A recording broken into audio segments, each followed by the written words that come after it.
Over the past 3 years, Judy Woodruff has spoken with people across the country whose stories have helped us to understand this moment in America. Tonight, she checks back in with some of them. It's all part of her series, America at a Crossroads. For nearly 3 years, I've been traveling the country, hearing from people from all walks of life about how our political divisions are affecting their communities, friendships, and families. And as we approach the end of this year, I wanted to reconnect with a handful of them to ask them what's changed, what still divides us, and what gives them hope. From Michigan, it's so much worse, to Illinois. It's become one party defeating the other. Texas and beyond. Whenever I speak my values, I fear that something bad may happen. Nearly everyone we caught up with told us this moment feels like a breaking point. The current presidential administration seems hell-bent on dividing, not only socially, but even economically. People that don't like Trump will say he's very divisive, but those are the same people that say that Biden was great. So I guess we'll have to agree to disagree on that one as well. This tension sits on top of pressures more and more people are already feeling. The increasing cost of living, housing shortages, and the erosion of shared spaces where people used to meet across political lines. People are a lot more anxious about the world, than they were before the election. It hits home for Reverend Victor Long, who leads the First United Methodist Church in Mount Vernon, Illinois. The Lord's table is the place where Democrats can kneel alongside Republicans. We first spoke to him in June of last year about the changing role of religion in our country. How about some pulled pork?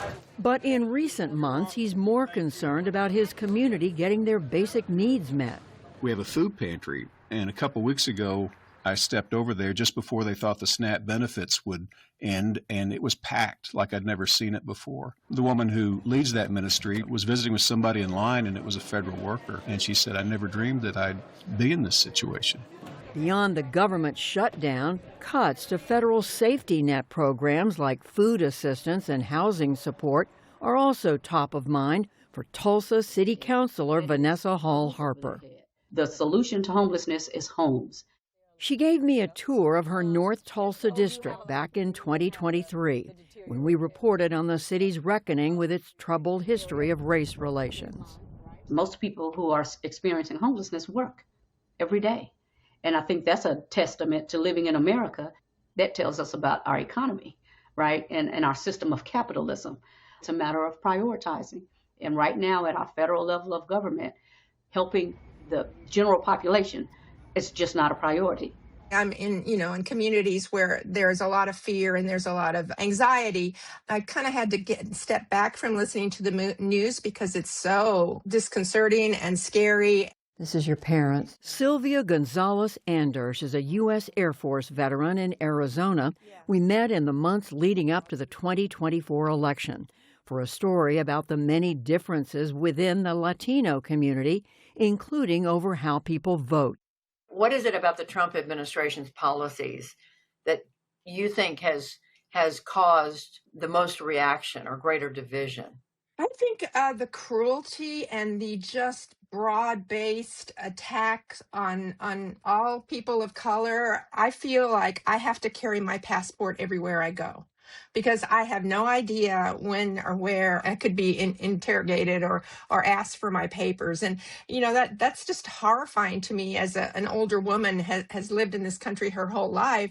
Even in conservative parts of Texas, some are bracing for the unknown. They don't know what effect they're going to have on us, each one of us.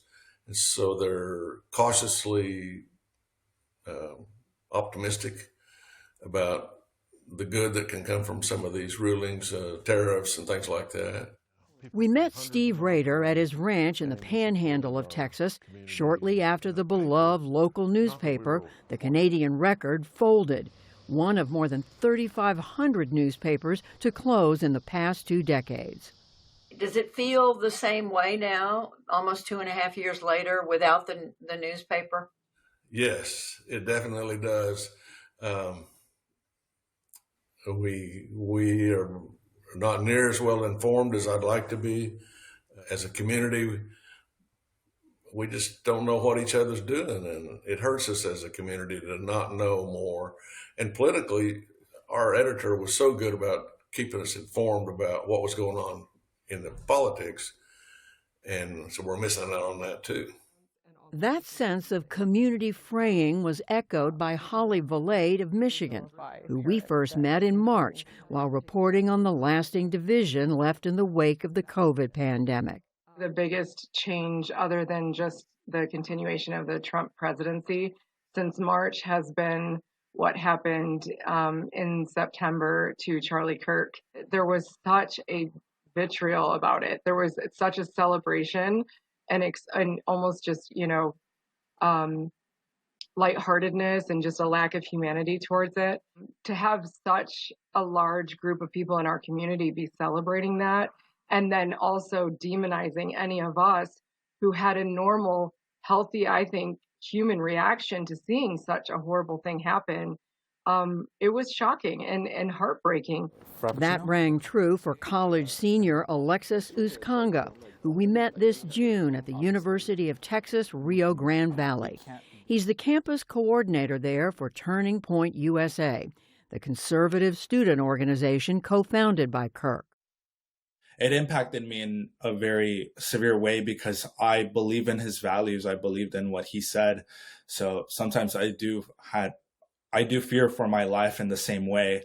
But the past few months have also given Uskonga hope that his generation will come together to focus more on basics rather than ideology. Our generation is very just focused on housing affordability. A lot of us are worried that we're not going to get the same opportunities that our parents did and that our grandparents did. I don't see why there should be a lot of division into trying to make the American dream a possibility for us.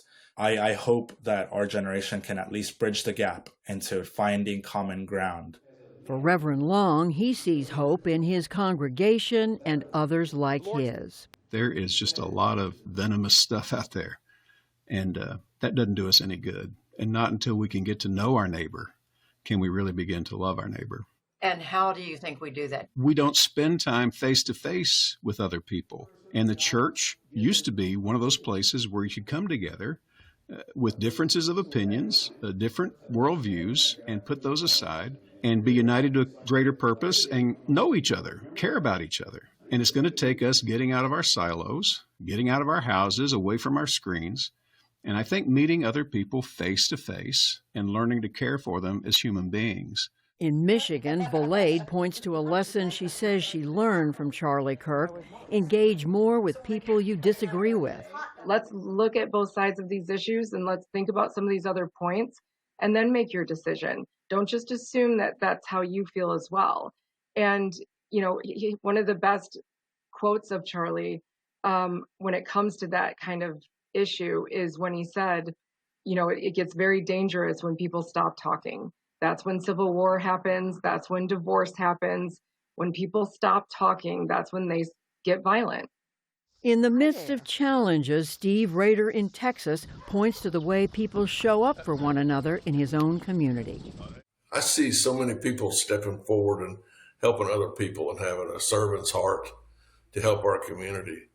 And we saw that in that fire that we had. It's just amazing to see that and really a blessing to see that. People taking care of each other.